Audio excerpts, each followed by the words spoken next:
मुंबईत सध्याला मुसळधार पाऊस होतोय आणि एकूणच जी भरती आहे ती देखील आपल्याला पाहायला मिळते आहे। मी सध्याला आहे मरीन ड्राईव्ह परिसरामध्ये आणि 4.70 मीटरच्या उंच लाटा आपल्याला आता उसळताना दिसत आहेत। एकूणच सकाळपासून पावसाचा जोर आपल्याला वाढलेला पाहायला मिळतोय आणि प्रामुख्याने जी वाहतूक आहे ती देखील धीम्या गतीने होताना दिसत होती।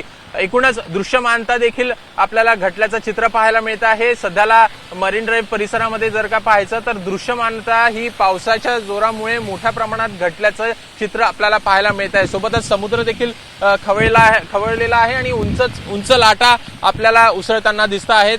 आज संपूर्ण मुंबईमध्ये पाऊस असाच राहील अशा प्रकारचा अंदाज भारतीय हवामान विभागाकडून वर्तवण्यात आलेला आहे। एकूणच मान्सूनचं आगमन देखील मुंबईमध्ये आपल्याला झाल्याचं दिसत आहे। काल महाराष्ट्रामध्ये मान्सून हा येऊन धडकलेला होता। एकूणच देवगड पर्यंत त्यांनी मजल मारल्याचं पाहायला मिळालेलं होतं। आज मान्सून मुंबईपर्यंत मजर मारल्याचं दिसतं आहे। एकूणच पावसाचा जोर हा सकाळपासून कायम आहे आणि अशाच प्रकारचा पाऊस हा कायम राहील अशा प्रकारचा अंदाज वर्तवण्यात आलेला आहे। एकूणच सध्याला समुद्र खवळलेला दिसतोय। एकूण पोलिसांकडून देखील इथं गस्त आपल्याला वाढवल्याचं पाहायला मिळत आहे। प्रामुख्याने जे वाहतूक पोलीस आहेत त्यांच्याकडून देखील वाहतुकीवर इथं नियंत्रण जे आहे ते ठेवलं गेल्याचं आपल्याला दिसतं आहे। प्रामुख्याने पावसाचा जोर हा आज कायम राहील अशा प्रकारचा देखील अंदाज आहे।